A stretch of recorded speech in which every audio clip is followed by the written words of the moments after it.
তো দীর্ঘদিনের ষড়যন্ত্র চলছে রাজ্যে। শাসক গোষ্ঠী দ্বারা কোথাও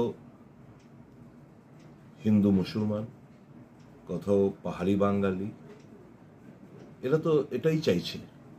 এটারই বহিঃপ্রকাশ গতকালকে চাঁদার জুলুমকে কেন্দ্র করে সংখ্যালঘুদের কিছু দোকানপাট ভাঙচুর করা হয়, চাঁদা দেওয়ার জন্য, মোটা অঙ্কের চাঁদা দেওয়ার জন্য চাপ সৃষ্টি করা হয়। এর থেকে তো ঘটনা সূত্রপাত। তারপর ধর্মনগর থেকে কিছু বহিরাগত কিছু গিয়ে গুন্ডা পান্ডা, বিজেপি আশ্রিত গুন্ডা পান্ডারা গিয়ে জিনিসটা আরও উত্তপ্ত করলো পরিস্থিতি, পরিবেশ।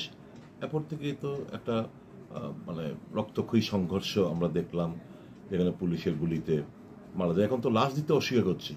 পুলিশ বলছে আমরা লাশ কোথায় আছে, আমরা তো লাশ নেইনি, এরকম শুনতে পাচ্ছি। আজকে দিনের বেলা, মানে দ্বিতীয় দিন,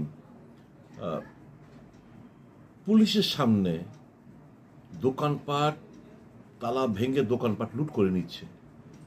তো এতে তো পরিষ্কার একটা জিনিস, এবং বিভিন্ন সামাজিক মাধ্যমে মন্ত্রী থেকে শুরু করে বিজেপির কার্যকর্তাদের যা পোস্ট আমাদের চোখে এসে পৌঁছেছে, এরা তো চাইছে রাজ্যের মধ্যে একটা দাঙ্গা বাঁধুক। গন্ড ছড়ার চেষ্টা করেছিল, ফেল হয়েছে। এই কৈতুরবাড়ি, দুর্গানগর, মান্দাই, এখানে চেষ্টা করেছিল, এখানেও ফেল হয়েছে। এখন আরো ব্যাপক মাত্রায় আপনার কদমতলাতে, আমার বিশ্বাস শুভবুদ্ধি সম্পন্ন মানুষ ওখানেও ফেল করবে, তাদের ষড়যন্ত্রকে রুখে দাঁড়াবে শান্তি পরায়ণ মানুষ। ঘটনার নিন্দা কি জানো, একটা অমঙ্গলের ছায়া রাজ্য জুড়ে, একটা অলক্ষী, একটা ছাপ আমাদের রাজ্য জুড়ে। তো এর থেকে বেরিয়ে আসতে গেলে শুভবুদ্ধি সম্পন্ন মানুষ সবাইকে একজোটে রাস্তায় নামতে হবে, তার প্রতিবাদ জানাতে হবে। এবং আমরাই তো বলি, দুর্গা উৎসব হচ্ছে সকল ধর্ম বর্ণের যখন লেকচার, এই ভারতীয় জনতা পার্টির এরা যখন লেকচার মারে উদ্বোধনী অনুষ্ঠানে, কালকে মুখ্যমন্ত্রী বলতে শুনেছি যে দুর্গাপুজো হচ্ছে এখন বাঙালিদের উৎসব না, শুধু সনাতনীদের উৎসব না, সকল ধর্ম বর্ণের লোকের উৎসব। হ্যাঁ, এটাই তো, তাই তো বিভিন্ন জায়গায় হিন্দু মুসলমানরা দুর্গা আরাধনা করে। তো এখন এটাকে কেন্দ্র করে, চাঁদাকে কেন্দ্র করে এরকম পরিস্থিতি, একটা মিনি দাঙ্গা, একটা ঘটনাগুলো ঘটবে। এটা তো ত্রিপুরাটা কোন জায়গায়, শান্ত ত্রিপুরা কোন দিকে আমরা নিয়ে যাচ্ছি ত্রিপুরাকে? রেসপন্সিবল কে? এরা হিন্দুর নামে, সনাতনীদের নামে মানুষকে ডিভাইসিভ পলিটিক্স করতে তারা অভ্যস্ত, এটাই করে বেড়াচ্ছেন এরা। কিন্তু শুভবুদ্ধি সম্পন্ন আমার দৃঢ় বিশ্বাস, আমি একজন হিন্দু, আমি গর্ববোধ করি হিন্দু নিয়ে, মায়ের আরাধনা করি, কিন্তু তাই বলে আমি মুসলমান, খ্রিস্টান, বুদ্ধিস্টদের ঘৃণা করব? হিন্দু ধর্ম এটা কোনো দিন শেখায়নি। বাইবেল, গীতা, কোরআনে শেষ কথা হচ্ছে মানবতা।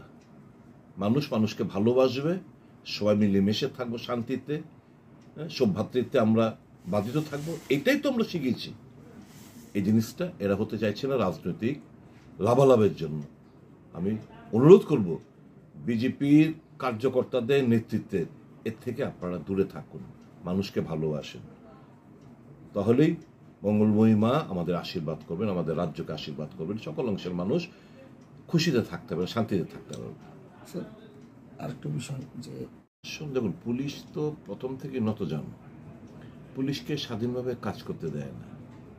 পুলিশভাবে কিছু করতে গেলে আমরা নয় তাদের রোশনলে পড়ে যায়। আমি পুলিশকেও দোষ দেব না, পুলিশকে যারা পরিচালনা করে তাদেরই তো দোষ। পুলিশে হাত পা বেঁধে তারপর বলছে তুমি কি শান্তি শৃঙ্খলা বজায় রাখো। পুলিশের সামনে হয়েছে কালকে দিনের বেলা থেকে শুরু, তৎক্ষণাৎ যদি পুলিশ বন্দোবস্ত নিত তাহলে কিন্তু এরকমটা হতো না। বহিরাগতরা গিয়ে এরকম ভাবে ঘটনাগুলো ঘটালো, এখন পরিস্থিতি নিয়ন্ত্রণের বাইরে, থমথম সারা। এখন এই যে দিনের বেলা পুলিশের সামনে, আজকে এই তো এখন কথা বাজে 12টা, ধরুন 12:30 বাজে, এই 10টা থেকে 11টার মধ্যে ওখানে পুলিশের সামনে দোকানপাট লুট করে নিয়ে যাচ্ছে, একটা সম্প্রদায়ের দোকানপাট। তো এটা কি সিগনিফাই করে? মানুষ পুলিশের উপর ভরসা, বিশ্বাসটা রাখবে কিভাবে? ব্যর্থতা কার? স্বরাষ্ট্রমন্ত্রী, ব্যর্থতা কার? মুখ্যমন্ত্রী। তার দায়বদ্ধ, তার মানে এটার জন্য ওনাকে স্বীকার করতে হবে যে he is a complete failure.